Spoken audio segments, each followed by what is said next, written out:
Alright, so got a few more things done on the Cyclone. Since the last video, got the exhaust all finished up. It's not connected to the headers, still need the collectors, but it is all in place. Got the drive shaft in. I need to search inside the truck in every box to see if he has the caps for the yoke back here. Right now I just have it zip tied because I can't find any. And I think the only thing left to do under the truck is wire up the fuel pump. So I need to find the wires for that. I'll run that through a relay so it gets full battery power all the time. Which is going to be fairly easy because the battery has a kill switch right there that I can get the 12 volt for. But before I get to that, I want to drop the truck and look at all the wiring and everything and just see what else I can get done first. Kind of try to prioritize some things. Alright, so I have looked all through this truck and I have no idea where the straps are for the drive shaft. I'm just going to assume they're not there. I'll add those to the list of things to get for it. So I guess that moves us to some of this stuff. Don't feel like starting the vintage air just yet, which means we might be doing a little bit of wiring, the air intake, things like that, trying to make it look a little tidier in here, see what we can do. And we'll try to look over everything to make sure everything's plugged in where it needs to be. Everything's plugged in correctly, which it should be, and just try to double, triple, quadruple check stuff. I know we still need to run the hoses to the heat exchanger. At least one of the hoses, it looks like. The other one might be there. Looks like we need the fan for the heat exchanger down there.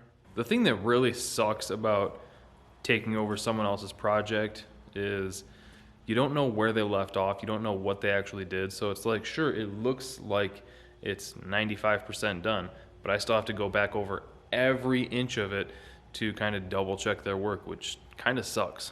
So what looks like it should only be a week or two ends up taking a lot longer. So I think to try to help tidy things up and get stuff out of the way, we're gonna clean up this light harness and run those. Ooh, shit, maybe.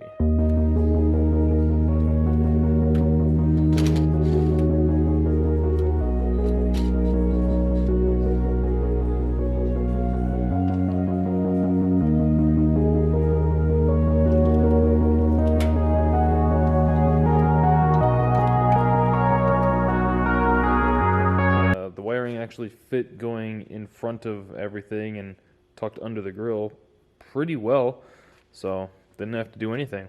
I thought that I was gonna have to like cut and extend it, and I was gonna re-sleeve it with like braided loom, and no, it actually fits pretty fine. These are for the fog lights and the bumper. These I don't know what they're for, so I didn't want to cut them or anything because if they're not used, it's easy to just zip tie them up out of the way.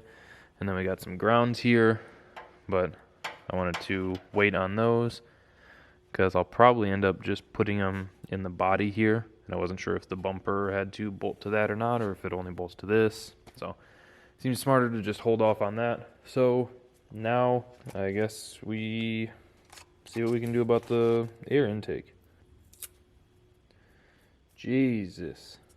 So let's see how usable any of this stuff actually is. So we got a silicone elbow, a straight section of tube, and a filter.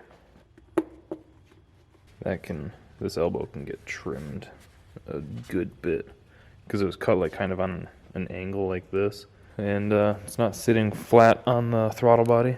I don't know how important on this it would be to route this to fresh air. I did watch the recent Engine Masters where they tested it, and for the most part with this thing having the heat exchanger and everything, I think this would be totally fine. I think that would work perfect. If I really wanted to, I could always just make a little bracket to bolt to this because that's threaded. So I'm going to unwrap this. I don't think I have any clamps for it, but we can actually visualize it, I guess. It's got to get unwrapped anyway. So honestly, fits perfectly fine. I'm kind of worried about the stick out here against the hood. That might make things kind of weird. So we're going to check that.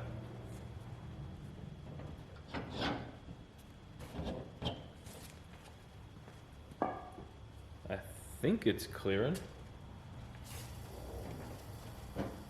Alright, so since all that seems to be working out perfectly, I I don't think it'll make a ton of difference after like 20 minutes of driving or so, but I'm thinking about making this little air dam kind of divider here to try to help keep some of the heat from the headers and the engine stuff away from the intake.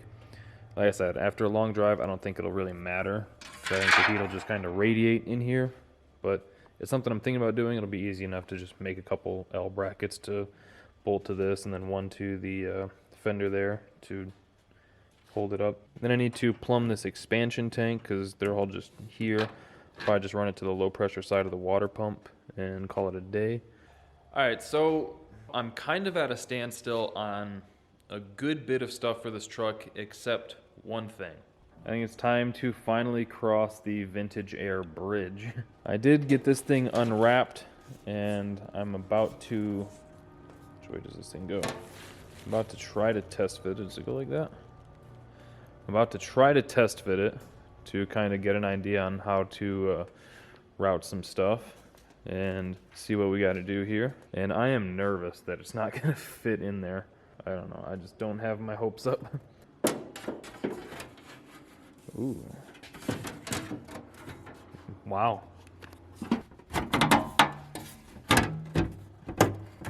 That was infinitely easier than I ever thought it would have been. That's crazy. I don't think we're going to be using this. One, the holes don't line up. So I don't know if I need to get like a special bulkhead for the hoses for that. I'll have to look into that in a second.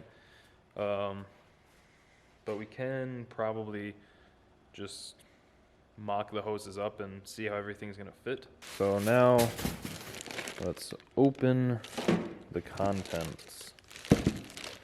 Here's the control panel. Sick. Make sure that doesn't get beat up. Here's the compact Gen 2 packing list. Defrost duct kit. All of the ducting on this I can route to the actual stock vents. I should be able to. Yeah, I should be able to just route it to those vents and the defroster. And if there is a floor vent in this, should be able to just route it to that. One random screw. That's kind of intimidating. So I think I'm ready to start tackling this, but first, I gotta pee. All right, so I went pee, got almost all of it in the toilet, came back out here, started looking at everything, and I started to see a few problems. So the first thing is that there are 0 fittings for any of the hoses, which is just, you know, not a huge deal. I can find them. It's just kind of annoying that it's just more work, you know, because I got to find them, find the ones that'll work with everything. It's just another step. Again, not a huge deal, just more work.